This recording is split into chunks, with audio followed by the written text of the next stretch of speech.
Hello,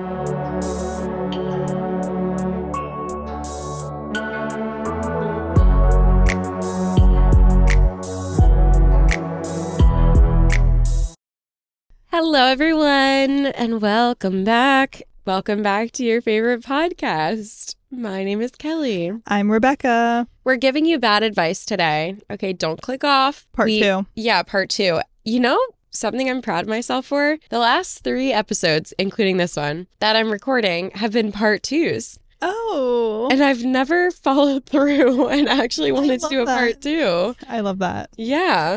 That's a good point. I feel like we say almost every theme, part 2, and then we don't do it. I know. But we're actually doing it. Yes, because there's just so much to say. There's so much to talk about. Yeah. And then I don't think back to the part 2s, but Jimmy and I did a part 2. We did it like super.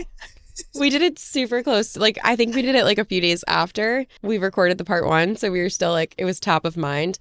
And then me and Trish just recorded. It wasn't really a part 2 as much of like an extension of a conversation because it wasn't like, I don't know. It was interesting. Mm-hmm. Whatever. And then this one. Wow. Yeah. We're doing it. Yeah. Look at me. We did a thing. Ew. Ew. I did a thing. Why is that so millennial coded? I did a thing. But I love like texting people that. And then it's like the most random other. Oh my God. I texted Katie last night, actually. I did a thing. And then I sent her my Taylor Swift album ranking. Wow. But I did. That is doing a thing. That's true. It's very serious to rank your Taylor Swift favorite albums. That's tough. Like, too. you know that TikTok trend where it's like the albums. A Google Drive. Oh. I'll show you a picture. Yes, I do know what you mean. And it's like the album. Yes. The right and the left. Okay. Wait, can I look at it? Yeah. Why didn't you send it to me? I was getting there. I think because I was second guessing my choices. Because then I was. What's 1? Red. Okay, and then 2 is red. Okay. Oh my God, you really put debut last? Would you not? Okay, can I say something controversial? Yeah. 1989 is not that good to me. Like, but then it's weird because I think that, but then I listen to it and I'm like, oh wow, these songs are so good. I feel that way with Lover. That's why it's so high. Yeah. No, I don't think I don't feel that way with Lover, but I see how you feel that way. I'm feeling weird about Midnights and TTPD these days. Like, I don't know. I find myself skipping a lot of songs. Speak Now is so good, though. See, it is good in terms of her legacy, but it's not like an album I listen to anymore. Yeah. It had its time, and the time was 2010. Yeah, it's more like nostalgic. Like, if she put that album out today, people would be like, wait, what? But obviously, because she was, like, so young. Yeah. But Red... see, that's weird, though, because Red came out not that long after, and for me, it's still number 1, so I don't know. But Speak Now is just, like, juvenile to me. It is, yeah. Yeah. But that's okay. Yeah. Not a hateful comment, by the way. No. We love all Taylor albums in this house. Yeah. I like the Tortured Poets. It's just like, don't you feel like there are filler songs? What would be an example for you? Cassandra, I'm Gonna Get Him Back. Yeah. Is that even the name? Like, see, like, songs like that, I just, like, I know what they sound like, but I don't really know the lyrics, and I'm not, like, obsessed with some of the songs.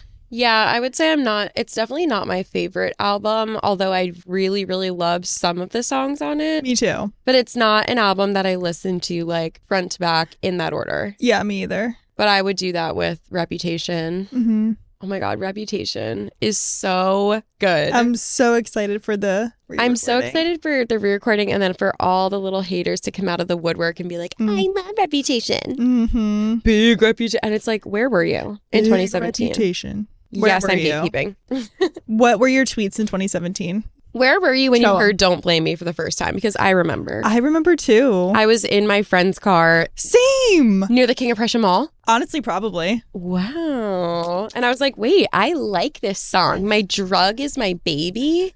And then when she hit that high note, I was like, I was deceased. Church. So true. Bible. Who am I? Bible. Taylor Swift. Kourtney Kardashian. I know. It was a joke. It was hilarious too. It was funny. I think I had a dream. Actually, it's coming back to me. I think I had a dream about Kim Kardashian last night. Wait, okay. I typically hate talking about dreams. Same. But I like analyzing dreams. Yeah. What role did she play in your dream? See, I don't remember specifics, but I can like feel that I had a dream about her Okay. in my bones. I used to have dreams about the Kardashians like all the time. They would be in my dream and they would be like my cousin or like my friend. And I would have some like sort of role in their lives. Like my latest one was Kris Jenner's Christmas party that I was invited to. Wow. Foreshadowing. So true. They all knew me by name and like all the kids knew me by name. And I had like such a role in their lives. But then as the dream goes on, it's like I'm not as important or like they don't remember me or they're like with their other friends. And that definitely means something. Yeah. Because like they're just like a representation of like something that I want or like something that would make me feel cool. And it would feel really good to have it. But then like I have anxiety about like it slipping away from me. I think that's what it means for me. And Sounds like, about what right. is it? What does it mean? Yeah. But yeah, they used to be in my dreams like so often and they would always be like my cousin or my best friend or like my childhood friend or something like that. Interesting. Yeah. Interesting. It'll happen for you. You think? Me and Kimmy? You and Kimmy. Yes. Who do you think you would be closest to? Sorry, we need to get into the topic. Do we? It's fun too. We had some witch's brew before this.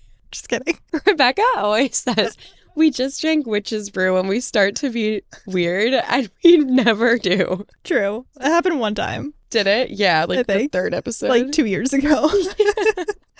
That's a good question. Probably Chloe. Oh, true. I've always loved Chloe. I think Kylie for me. Yeah, really? Oh, you don't think she seems cool? I'm not going to say anything in case we're best friends one day. And what stays on the internet or what happens on the internet stays forever. So yeah. I love you, Kylie. I just think Chloe's so cool. Really? Coco. Yeah. We're recording really early in the morning. See, this is the thing. Guess what time it is in the comments. No, we always record so early and it's not good for my physical health. That's how I feel when we record late though. We just don't align. No. We need to start recording at like 4 p.m. Honestly, okay. But that's such a difficult time for most people. Is it? I don't know. Is it? I saw this really funny meme about, I literally just screenshotted it, so don't worry, it won't take me long to find. Oh my God. I guess I get the hours of 3 to 5 on weekdays make me want to commit second-degree arson. What does that mean? I don't know. It's just the worst time of day during the week. Like weekends, time is non-existent. During the week, do not contact me between 3 and 5 p.m. Maybe we should start recording then so that you're filled with joy. Okay. And me. Okay. Ew, filled with me. Filled with your aura. Yeah. And bad advice. Yeah. Okay, let's get into our advice. Sorry. I'm always like, why don't more people listen to this podcast? And then I do this. It's fine. We're really relatable. I had a pumpkin spice latte today. Wow. The thing is... Basic. Just kidding. Was it good? It was so good. Was it hot? Yeah. Nice. Nice. And we're in the middle of a heat wave, I think. I'm just so real like that. What's wrong with us? How many degrees it is. It's only 83. Interesting. I got a heat warning on my phone this morning. Yeah. I guess you shouldn't be like really, just don't eat any ramen noodles. What? Like outside on the hot day. Okay. Ready? Yes. Florida. Today we're giving you terrible advice. And you should absolutely do everything we say. Yes. We are reading the worst advice that people have ever received, and we are debating if we think this advice is terrible or not. Heck yeah. Okay. On our first part, Are you okay? What? Do I look weird? You look like you're just like not with us. Really? Wait, in my eyes? Yeah. My cold dead eye? Because it's so early. It's like 5:30 a.m., you guys. It is. Yeah. It's 10:25. I need to whip myself into shape because I don't know what's happening right now. You need to chug a Diet Coke. I know. Ugh. Okay. On our first part, there was 2 things that we didn't get to that we were like, ooh, these are exciting topics. Oh, okay. Yes. Do we want to start with the one that you said out loud? You can have Say it it all. out loud. Say it out loud. Vampire. And what's the one thing that vampires... My family are vegetarians. You won't hurt me. Comment below your favorite Twilight movie. Oh my God. Okay, what did I say? You can have it all. I did say that. Okay. And I said my take on that is you can have it all maybe, but you can't do it all. Mm-hmm. Tell us what you mean by you can have it all. I'm trying to put myself in the headspace that I was in that day. Well, I feel like sometimes you text me and you're like, wait, I think like we really can have it all. It's like my 6:05 a.m. thoughts that I'm just like, doesn't even deliver because your phone's off. True. And I'm like, you know what? I think we can have it all. Well, I feel like you go back and forth between like you have to pick one thing, like do your career, and then some days you get inspired and you're like, you can have it all. Mm-hmm. Like, let's just, try for everything. You can have the perfect life. Yeah. Well, I think I mentioned in the last episode, The Cut does this article series of like women in the industry who are often like CEOs, founders, what have you. And the diary is called How She Gets It Done. And I feel like maybe not for every single one of them, but most of them I read and I'm like, wait, you can have it all. Like she has kids, a husband, she's CEO, she's fit, she eats well. Like maybe you can have it all. Okay, I love that actually. But it's also they're all kind of privileged in the sense that they are like at the top of their game, probably make a lot of money. A lot of them live in New York, which is like you have access to so many things. So I guess it totally depends on like all of that stuff too. Yeah.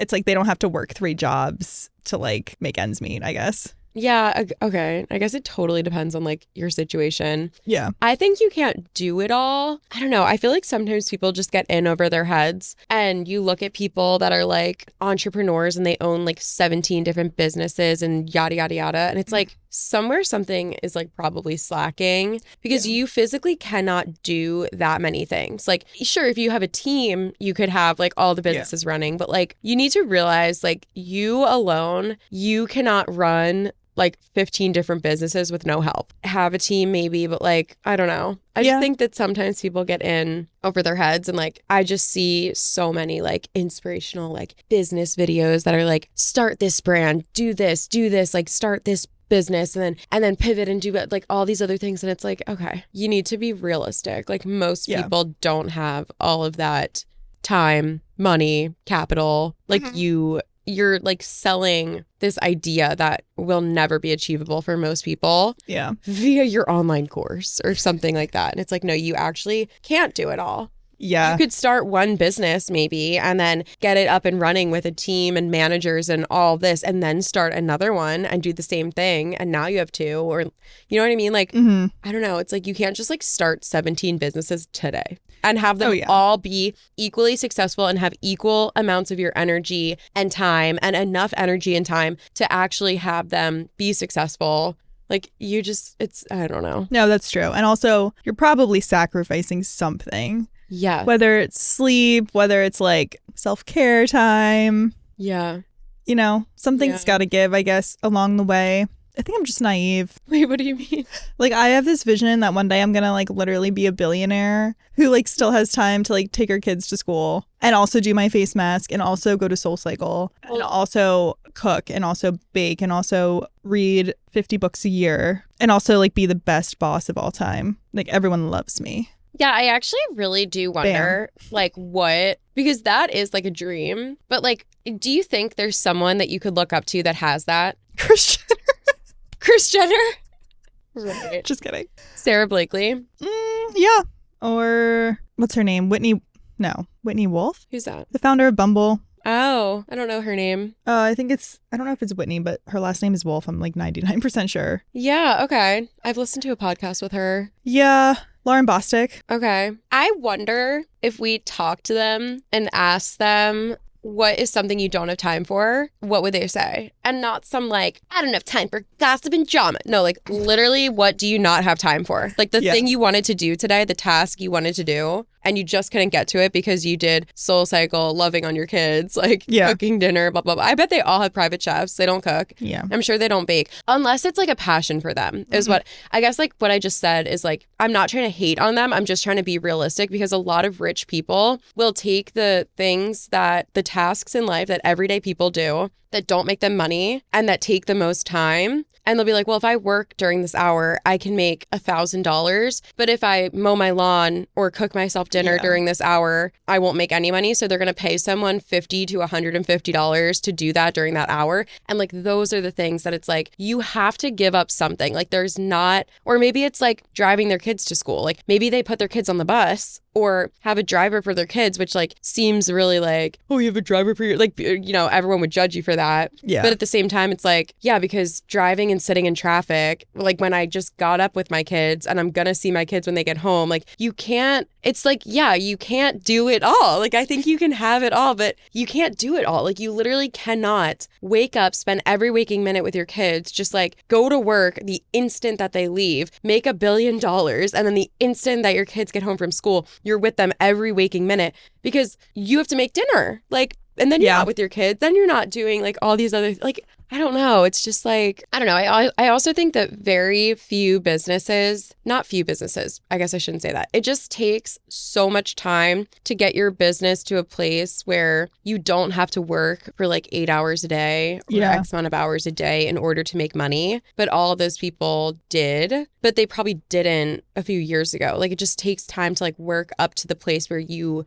can let your business run on its own and spend your time doing other things. I don't know. It's I really do wonder though, like what on your list of like, because you just said like the ideal life would be like doing all these things. Yeah. I don't know that that's even the ideal life. It's like the ideal scenario if everything were to work out. Yeah. How it should. Like, I don't know what I mean though. No, I feel I kind of get what you mean. It's almost just like, oh, describe your perfect day. Yeah. It's like, oh, this would be my perfect day. Like, it's just like a dream, an idea. Like, yeah. I don't know. But I feel like I just do wonder people that have like every opportunity to achieve that. Like, what is your life actually like? Like, don't give me the like, what is that website? Masterclass. Like, don't give me the masterclass version of it. Don't give me the like, you're sitting on a business panel talking about how you're a momtrepreneur, whatever that word is. Like, and you can just do it all. Like, what is your day-to-day actually like? What are you stressing over? What do you like wake up and you're like, shit, I didn't finish that thing yesterday. Like, that is what I want to know because I feel like I even know people that own businesses and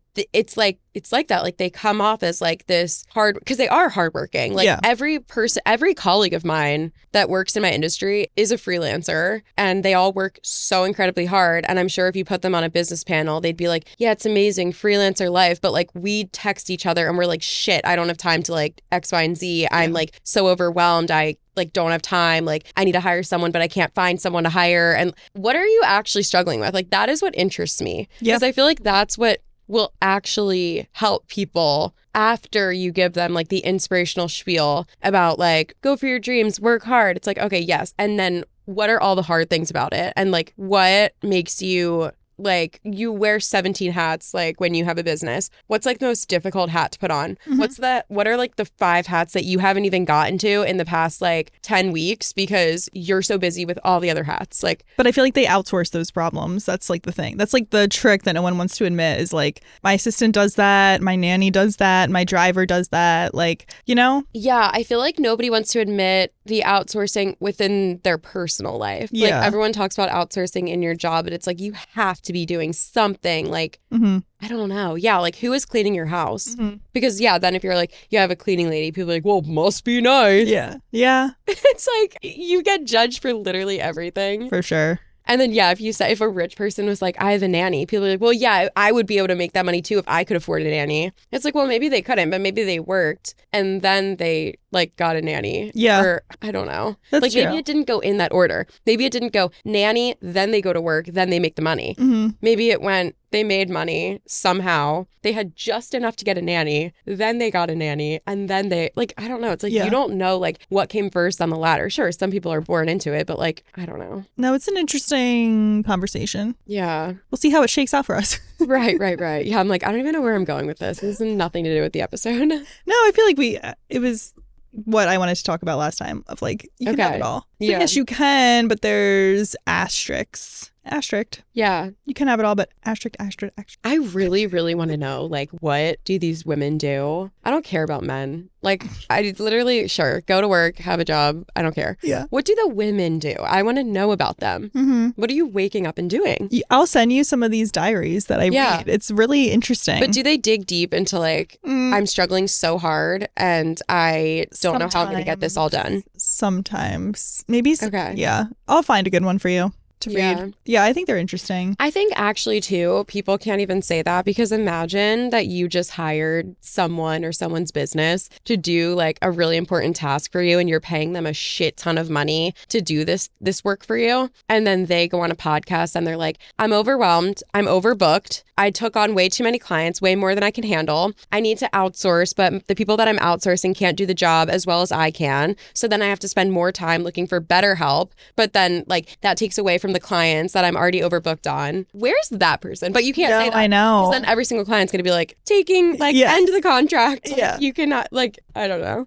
That's actually a good point. Like I really, because a lot of podcasts that have business owners on there are like, I wake up and I meditate and then I have my celery juice and it just like goes into this whole like, you're like, okay. But like can you give me the nitty gritty? Yeah. Yeah. Like I actually want to know the nitty gritty. Right. And I also think that I've seen so many videos, posts, like people talking at like seminars that I watch videos of where, especially wedding photographers, where they're like, I took 150 weddings that year and I made 6 figures and blah, blah, blah. I do not want my wedding photographer to take 150 weddings in a year. Yeah. By themselves. Like, absolutely not. Mm-hmm. 150 weddings in a year? No, even 70. I'm like, I would be dead if I shot 7. I know some people can handle it because no, but that's more than the amount of weeks in the year. Like, right. It's just crazy. Like, and I've thought about that as a freelancer. I know how tired the work makes me. So then I want to like cut myself off so that I can give everyone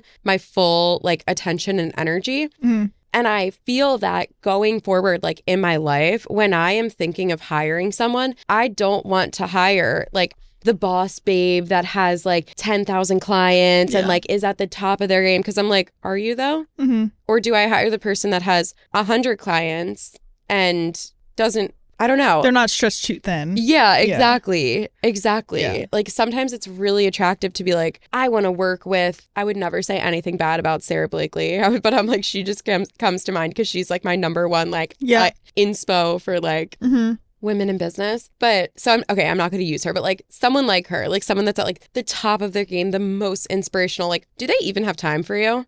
Or are they spending their time with their kids, with their other like business partners, with their self-care routine, like, and they don't even have time to like spend energy on you. So like, I don't know. I would just like, when you're thinking about all this stuff, like there's so many sides. So many sides. And we must find out all of them. Yeah. Wait, you know what I heard?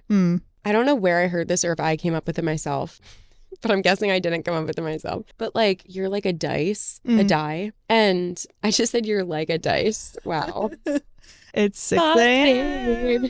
Yeah. You're like a die. When you roll a die, you see like the top number.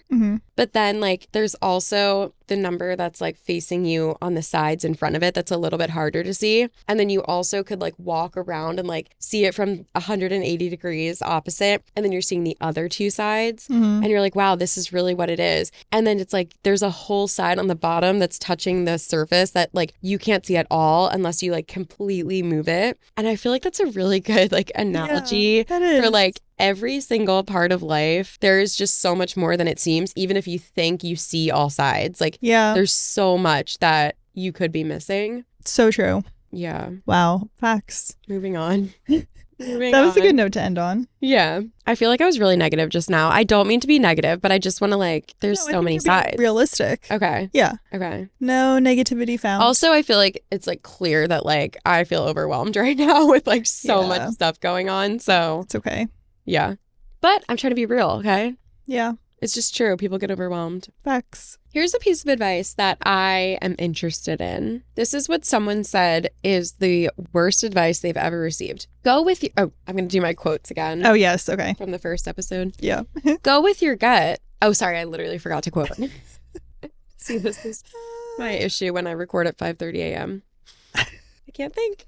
Quote, go with your gut, end quote. Don't go with your gut when buying a car or making any important decision. Carefully weigh your options and do your research. And I think the idea of go with your gut as a whole is very interesting because what does that mean? Do you feel like you have a lot of like gut feelings that are correct? When it comes to men, yeah. Okay, I love this. Okay, I don't. I literally don't think I do. You don't think? No. Huh. Really? I feel like you do. No, I feel like I'm delusional. And there's been so many people that I'm like, yeah, like I feel that this is right. It was not right. You are delusional and you're hoping that it's right. And it is not right. And I can't accept that like, or not right now, but in the past, there has been times where I'm like, I cannot accept that like, this is not meant for me or something. It just took me like way too long to accept that. Okay. Interesting. But don't you think deep down you knew somewhere? No. I think I hoped so much that like, Aww, I would have cute. like found my person. No, it's not cute though. It's like really sad. And like, it's okay. You learned. yeah, I guess. But then I also feel like, I don't know, it's like go with your gut, like about, let's say it's like not about relationships, like dating relationships. Okay. Yeah. What are other things that people like feel in their gut? See, that's where I feel like I lack that. Okay. Because there have been, for example, I was like really hardcore looking for jobs a few years ago. And there were some interviews or even just like initial emails I got where I was like, oh my God, it's happening. And I just like felt it in my soul that this was the job for me. And then like flash forward 2 days, you've been rejected. Yeah. But it's like, no, like I felt it in my gut that this was the job for me. So it's like, it's not always right, I guess, because I think we do a good job of convincing ourselves of things.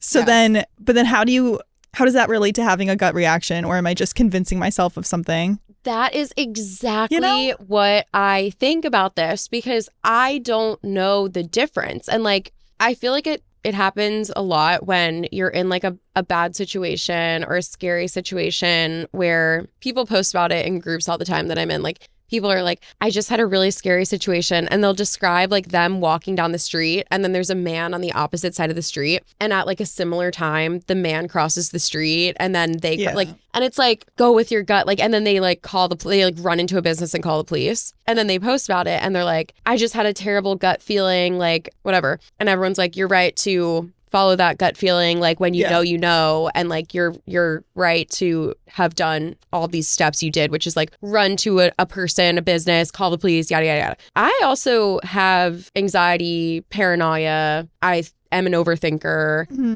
I feel like if I, like, I guess I want to know, what's the difference between my anxious thought, where when I'm walking down the street at night, every person that I pass, I am like, are you going to kill me? Yeah. Like, this is terrifying, scary. Like, it doesn't even matter. Like, it could be someone in a suit and suit and tie. I almost always like, I was like, okay, they're fine. Anyone wearing sweatpants and a sweatshirt at night, I'm like, oh, stay away from me. Even if it's a woman, I'm like, get away. I am terrified of you. Like, is like, what is the difference between the feeling that I am feeling when I am crossing the street to avoid even a woman who I think is just dressed a little bit scary if I'm like alone or something, and what I think is scary could literally be like a black sweatshirt and leggings. Like, I don't know. Like, I am weary of everyone, and I think that there's like a healthy amount of weary because that's like fear can be healthy. And anxiety can be healthy. Like, that's why, like, I'm not going to go in the ring with a lion because I have anxiety and fear about the lion. That will save my life. Okay, yes. But, like, at what point is it a gut feeling? Because then if someone was like, well, I'm not going to go in the ring with a lion, I just have a gut feeling that, like, that's going to hurt me. Is that a gut feeling? Like, I don't even know what a gut feeling is. Like, I don't know. I think in terms, I'm getting like back to dating because that's just like where I think my gut is strongest. Okay. Because they say your body knows before your mind does. I feel like that's a quote or something. So if you feel anxiety and you're like, why do I feel this way? It's because your body knows before your mind does. And it's like, is that a gut feeling or is that just you're anxious? Like, I don't know. This is what I don't know. It's pretty much been the case for me for a few times where I'm like, in my mind, I'm like, this is right. But then I'm like feeling really anxious and I'm like, you know, you have like a pit in your stomach. Yeah. And it's like, where does this come from? So is that just like my gut like saving my back? I don't know. I guess another thing about gut feelings when it comes to dating that I'm wondering is like, okay, in those moments when you're like gut feeling about a guy, was it more like, was the situation like everything was going great, he was coming off really kind and charismatic, but there was something that you're like, something is weird about him and he is not right in the head and I am in a bad situation right now? Or was it like, yeah, he's nice enough, but this is not going to be my husband? Yeah, I feel like more that one. The second one. Yeah. But like, okay, then my question is... He's nice enough. My question is that a gut feeling or is it more just like, I'm being realistic and the things that this guy is telling me about himself, about his life, I know in black and white, we are not compatible, therefore this is not going to be my husband. Is that what a gut... Like, I would think that's more just like knowledge that you have that you've like attained throughout life and now you're enacting the knowledge onto this like situation you're in. Mm-hmm. Yeah. So then what's the difference between that and a gut feeling? Because I've definitely like, I'm thinking of like this one guy, I'm like, okay, yeah, literally while I was hanging out with him, I'm like, yeah, he's really nice, cool, like whatever. Not gonna be my husband, but yeah, I'd hang out with him again. Yeah. Just for kicks, like, but not gonna be my husband. Is that a gut feeling? Because I don't think it's a gut feeling, but maybe it is. And that's why I'm like, I don't know. I guess what I'm getting at is like, I don't even know if I have gut feelings. Like, am I a sociopath? I'm like, have you seen the videos of JD Vance and he goes into a donut shop and then everyone's like making fun of him and he's like, I am a human. I'm like, is that me right now? Okay, well, I actually thought of a better example as you were talking. Okay. I went on a date. I think I said it on the podcast or maybe just to you outside of it. I went on a date with this guy who was like normal, nice enough. I have a type. I'm just kidding. I just knew though within like 5 minutes, I'm like, this is going nowhere and it's going to be like a fine night. But I'm just like, at this point, I was in it for the free drink. Sorry. I'm just going to say that. Real. And then afterwards, he wanted to drive me home so badly. Like, and to the point where I said no a fifth time, had already ordered, well, maybe 5 times. This was like a year and a half ago, but had already ordered my Uber and he got like genuinely mad and then walked off. And then within 5 minutes, I saw that he unmatched me on Hinge. And I'm like, that was a gut feeling where I was like, it would have been so much easier for him to take me home because it's free. And I just like got the Uber because I'm like, he's being way too persistent about this. And that I would say is like a gut feeling. Like, okay, he's like nice looking, just like a normal guy, but like you never know. Right. You know, I'm like, did you feel like anxious in your body? Or was it more just like something in your brain that you were like, oh, this is not... There's something weird about the way he's acting because nobody who's just genuinely nice would feel that or would get that angry. Right. I feel like it's common sense at that point then. It's not like a body reaction. It's more like, you know, I'm just going to use my brain. I'm going to take a pause and just like use my brain right now. Okay. Yeah. Yeah. So that was, I guess, not so much a gut. Well, no, because I still think that's like your gut is telling you to like not get in the car with this guy. Right. But your gut and your brain is like interchangeable in that moment. Okay, I'm thinking of one gut moment that I'm like, wait, is this a gut feeling or is this literally anxiety? So I was on a hike with my friend in Hawaii when I was 19 and we got to this like one really dangerous part of this hike and I just like had this terrible feeling. I was like, if I continue on, I'm gonna die. Oh my God. And I was like, I can't go. And my friend was like, we made it this far. Like the first peak is like right there. Just come on, like keep going. And I literally had so much anxiety. Mm-hmm. And I was like, I have never felt like this before. And like, I just feel like if I go more, I literally am going to die and I can't go. And I started going back down and my friend went up to the top and she did not die. She was fine. Mm-hmm. But also I didn't get the feeling that she was going to die. I got the feeling that I was going to die. And there was other people on this hike. Like we weren't the only people there. And I went back down and nothing happened. So like, I will never know. Yeah. Obviously. Thank God. If I went up, would I have died? Who knows? Mm. But that I think was a time where I had this like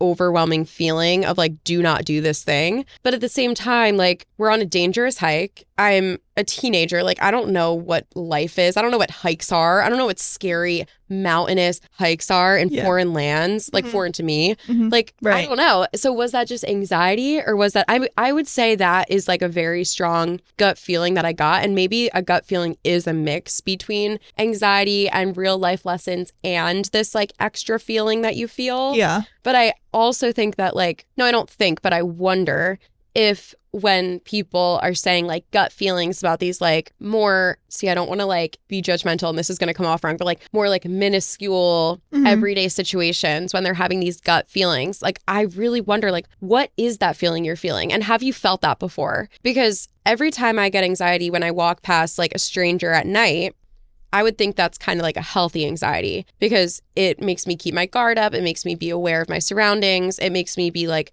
on the lookout. I'm not oblivious. Like, and all of those things are supposedly things that will keep you safer in like dangerous situations, whatever. Yeah. And yeah, I just wonder like when these scary things happen to the girls that like post about it, is that a feeling that you felt before? Or was there something different about this situation that hit you that you're like, oh my God, this is wrong. Think you're wrong. Like, yeah, I don't know. I don't know either. I think though people now are overly cautious, which isn't always a bad thing, I guess.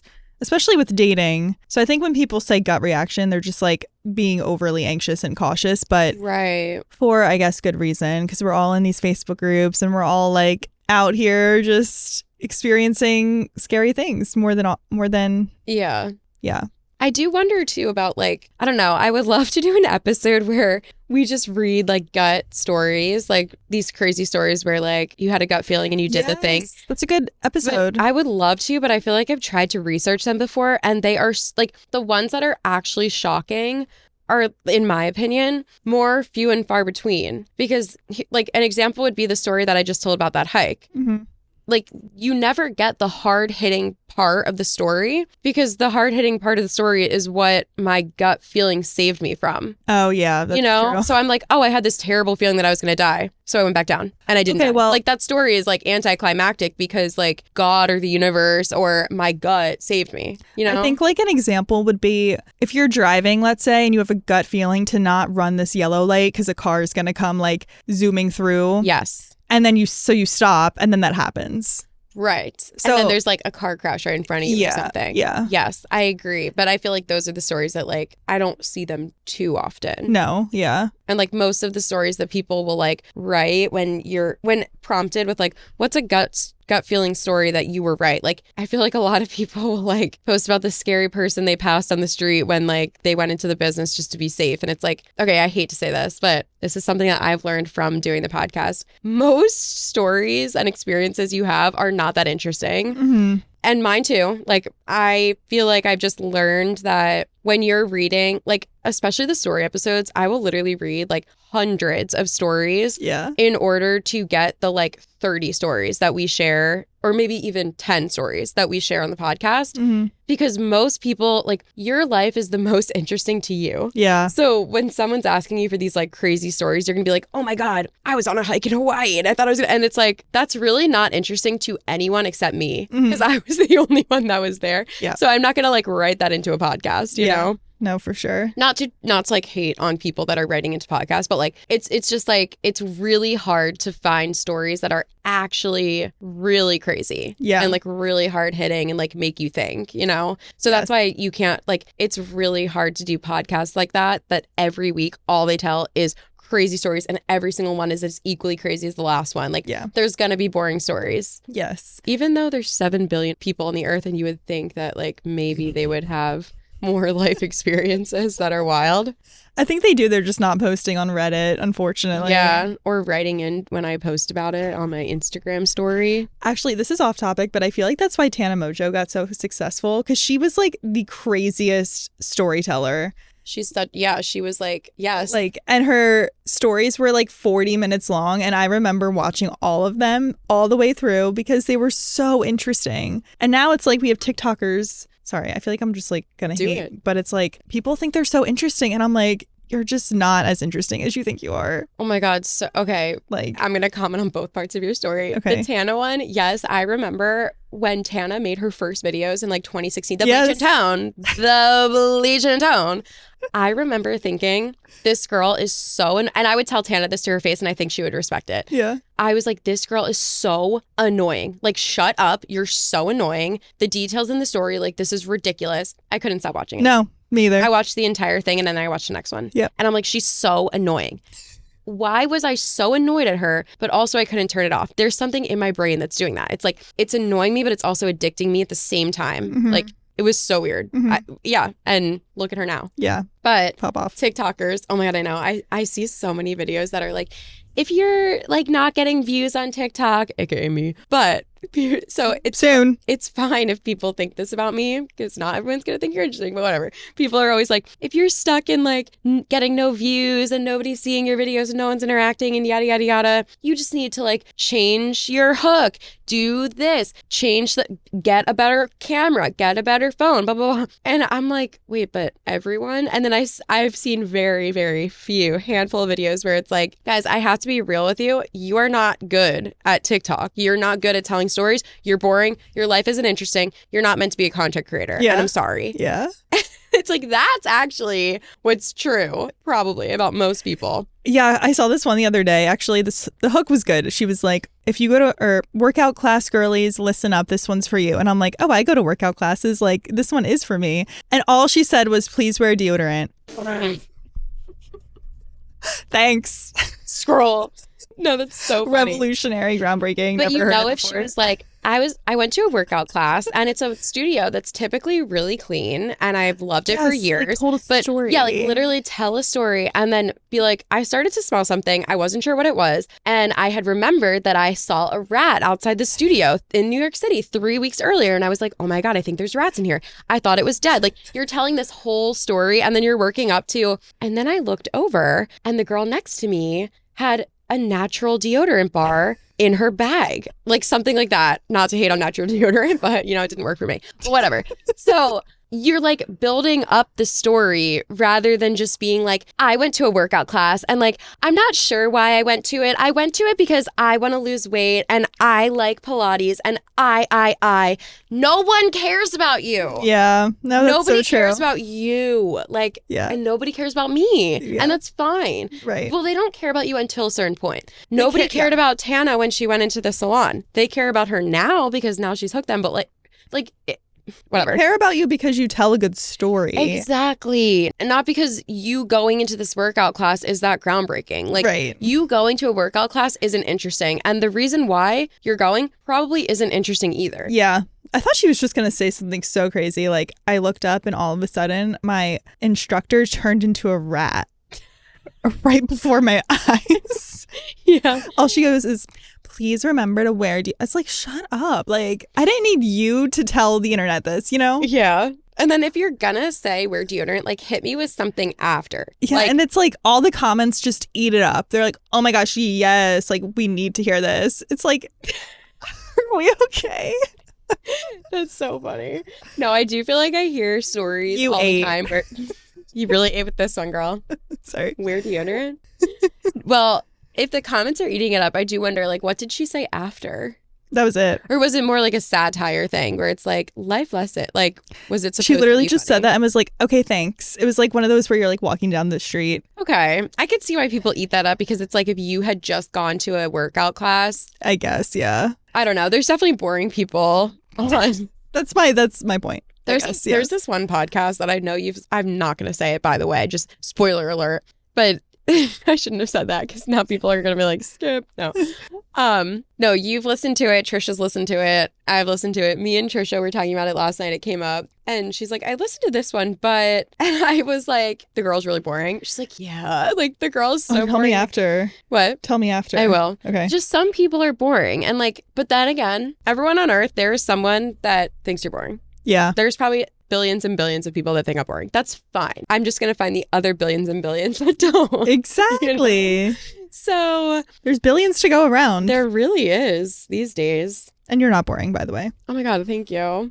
But it is funny when you're hearing someone tell a story in like a group setting, like not on the internet, and you're starting to tell a story, and then there's always like that one person that like cuts you off and jumps in and just screams the climax of the story. And you're like, have you ever read a book, listened to a song, heard someone tell a story, listened to a seminar where they told a story? Yeah. Listen to a memoir on an audiobook. Right. Like, why are you screaming the climax of the story, cutting me off? It's turning into a pet peeves episode, but I hate when people cut me off. Oh, yeah. And I do it all the time. So do I. You. No, oh my God, shut the fuck up. Okay, but there's also like polite interrupting. And then there's just like blatant, like every sentence interrupting. you know. Especially when it's interrupting to completely change the subject or like steal your thunder in. Because, okay, I do it. A lot of my friends do it where you're saying something and then they cut you off to try to like finish the sentence that you're going to say because it's like we're going to relate over this moment. Like, that's not really what I mean. Yeah. Or that's not what I mean at all, actually. Like, that's a cute little fun thing. Yes. Whatever. But it's more when like someone completely cuts you off and changes the subject. And it's like, what? You couldn't wait 2 minutes? Like, or 1 minute or 30 seconds for me to finish my sentence? Right. Or when, they like steal the climax and just like ruin it. And I'm like, come on. Come on. Learn how to tell a story. Yeah. Bad advice. Or no, good advice. Learn how to tell a story. Yeah. Okay. I don't know how we got here, but we started with gut feelings. And I think I'm just... I got here because I was like, there's not that many accounts of like good stories that like really stop you in your tracks. Maybe there are and I just don't know them. But True. I really just do wonder, like, what is a gut feeling? Like, was what I had in Hawaii a gut feeling or was it anxiety? Or was it God? I don't know. Like, maybe it was. You know? Yeah. Yeah. I think it was all three. I think it might have been all three. Mm-hmm. I don't know. I just really wonder, like, gut feelings about like jobs. Like, I guess we were kind of getting at this idea last time we recorded with the like, when you know, like love at first sight, like all of those like really romantic feelings where when you find the one person that you're going to marry in life and you marry them, it's really easy to be like, it was love at first sight. I knew from day one, like I just had a gut feeling but like, they're not going to tell you about the 25 gut feelings they had before that were not correct. Yeah. And I'm not going to tell you about them either. Like, well, I will on this podcast. But like, when I'm telling my love story about my husband, I am not going to be like, but I also there was like 5 guys at least that I thought were going to be my husband, that I hoped to God and I prayed were going to be my husband. And I had this feeling in my chest where I'm like, I knew we were meant to be. And yes, he was manipulating me. Yes, he was love bombing me. Yes, he ghosted me. Yes, he came back. Yes, he tried to do every X, Y, and Z to get me back and blah, blah, blah. And I really, really hope that he was the one for me. But he's not. And now my husband is. And I knew from day one. And like, you're just not going to tell that part of the story because you were wrong. Yeah. But like, all the times you were wrong with your gut feeling, like that doesn't discount, like that doesn't like make you wonder at all. Right. I don't know. Like it makes me wonder. And that's why I'm like, do I even have gut feelings? I know. I don't know. I don't know the answer. I don't know either. But I guess like, what's the harm in like, okay, wait, no. Sorry. I was going to say, what's the harm in like calling them gut feelings? The harm is you might be playing yourself. Yeah. You're lying to yourself. Myself in that situation. I needed to. And then when all my friends, and that's another thing, when you're like, I have a gut feeling about this guy. And every single person in your life that has loved you and cared for you and supported you for years and years and years, and you have healthy relationships, is like, this guy is not right for you. Something is strange about this man. Something is bad about this man. This is malicious. This is not right for you. You are in a bad situation. Mm-hmm. Oh, but I have a gut feeling that he's right.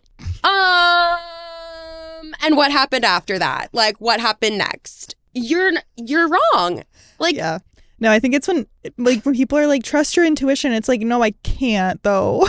No, I know. It's like, okay, well, I watched myself and a bunch of my friends have intuition and have a gut feeling and a good feeling about this person. Yeah. And they were wrong. Mm-hmm. And it's really sad. And I hate to be like, you were so freaking wrong and I was wrong and your gut is lying to you. But like, it was. Yeah, sometimes you don't get it right, I guess. But then is that a gut feeling? No, it's your dumb head. Then like all these other times where people are like, I just had a gut feeling that he was meant for me. And maybe then it worked out. Then it's like, oh, your gut was right. Or can we just not trust our gut? But sometimes it's right and sometimes it's wrong. It's a flip of a coin. I think so. I kind of think that's what it is. Because people are like, always trust your gut. Like, but always trust my gut. It's going to be wrong 50% of the time. Yeah. I don't know. Life is a coin toss. Life is a dice. Life is a die. Life is a die. Life is a pair of dice. Should we put this on a graphic? Yeah. If you know, you know. This is just me having an existential crisis on this episode, being like, what is a gut feeling?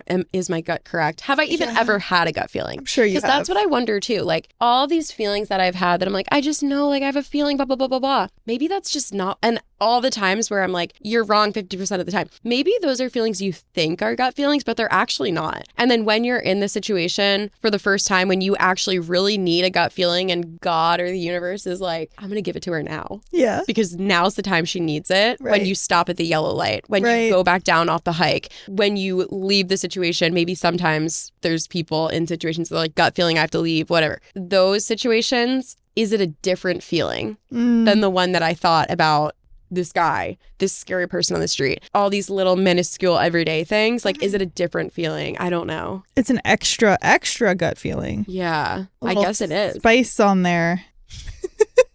Yeah. There are a little death in there. Like, God. Retreat or die. That's what it takes to get me to go back down. Yeah. Yeah. I think we solved it. I don't know. I think we did. I have a feeling we did. You have a gut feeling that we solved all the answers. Everyone's problems. Mm-hmm. No, I just made them like question everything. It's okay. Okay. Should we do another one? I don't know.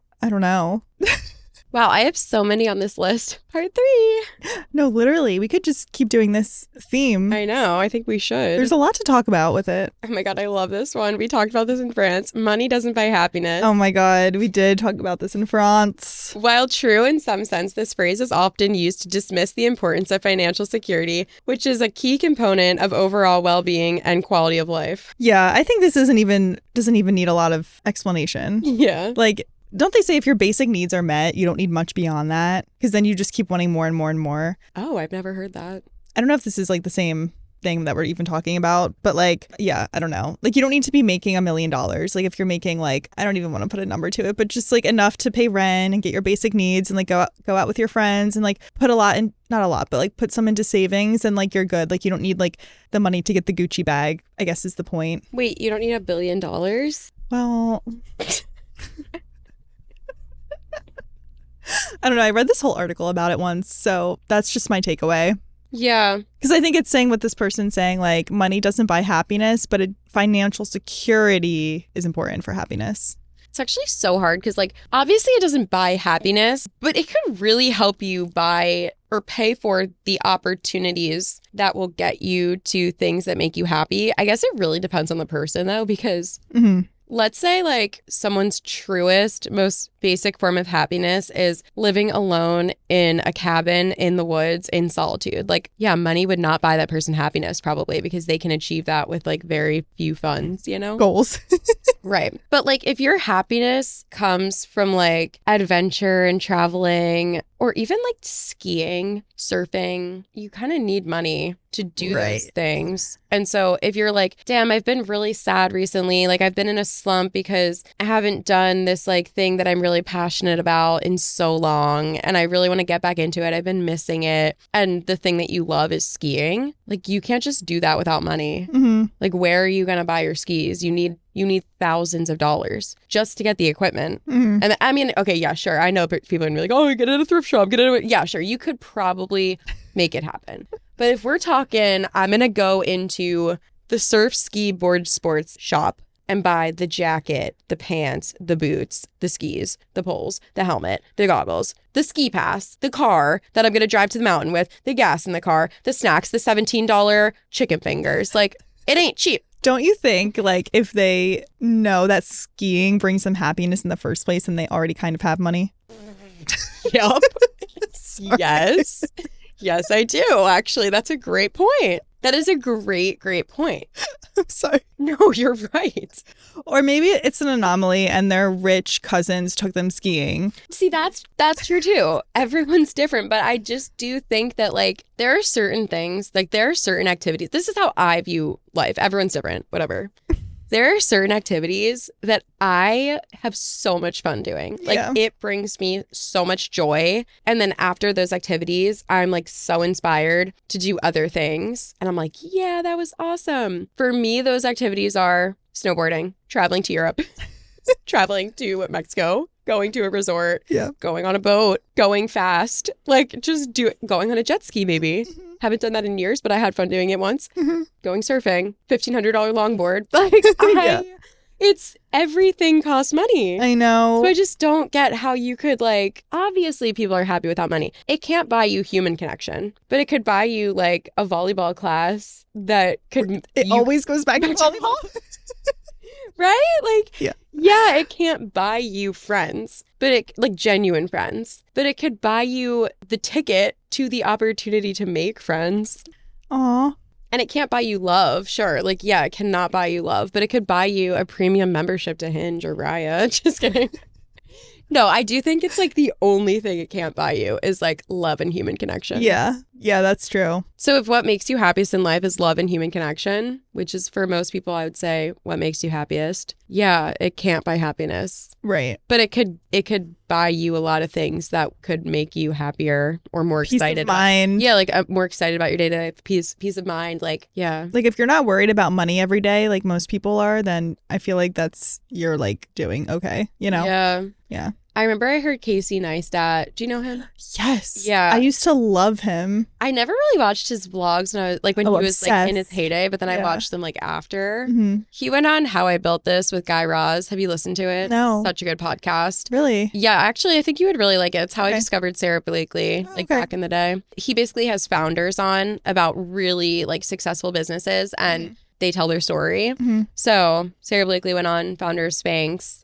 Casey Neistat, YouTuber, legend, like the founder of like Airbnb. I'm sure the Bumble girl went on. Yeah. Really interesting stories. Casey Neistat, he ends a lot of his podcasts with like how much of this was hard work and how much was luck and like can money buy happiness, like questions like that. And Casey was like, money can't buy happiness. I think this is what he said. It's been a while since I heard it. Don't quote me. But he was like, when you don't have money, all of your problems revolve around money. When you do have money, you still have problems, but none of them revolve around money. So it's just a different ball game. That's a really good way to put it. Yeah. Wow. It's just interesting to think like that when it's like, do poor people have problems? You're like, yeah, sure. A poor person could be lonely, but like, no, their day-to-day problems revolve around money, every single one of them. Mm-hmm. And that's probably true. Mm-hmm. And then when you have money, like, rich people have problems for sure. But like none of them have to do with money. It's like, I don't know. Obviously that sounds, the way I'm saying it now sounds like really simple. No, I feel like that's exactly what he meant. Yeah, the way that Casey said it was better than I. I'm also going to just look up the founder of Bumble's name because now it's going to bother me. Yes, do that. Yes, Whitney Wolf Herd. Okay,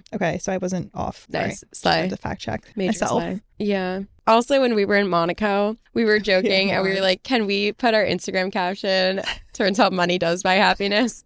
And because, okay, one of the highlights of the trip, honestly, was when we were in the hotel in Nice. And there was like this one night where we were all just like delirious. And we were thinking of Instagram captions and just saying like the funniest things. And we were dying laughing. Yeah. And one of the things that Rebecca said, I think you said it, was, turns out money does buy happiness. And I was like, that is so funny. I wish we like recorded that whole... Oh my God, I know. We were spitting out like such good one-liners. Oh my God, they were so funny. POV, you didn't get invited on the group trip. They were so funny. Half of them didn't even make sense. Oh yeah, TSA pre-check never changed me. Oh my God. So it was so funny. That's like one of the sad things about vlogging is like you can never capture those things like on a vlog. No. You can only capture like I don't even know how to describe it. Yeah. The things you can set up, I guess. But yeah, it came up because we had this whole discussion at dinner about does money buy happiness? And I thought it was a very interesting discussion. Me too. Gold. Yeah. Okay, we can wrap it up. Wow, we solved so many problems. I don't even know what I just said. I'm scared. You're silly in the morning. I don't know. I think I'm delirious. Me too, actually. We need to start recording at like 3 a.m. My dream. Mine too. Great. Aligned. Wait, what is that thing they do? Why did that take me so long? Is it this? Oh, I've never done this. And that's a heart, right?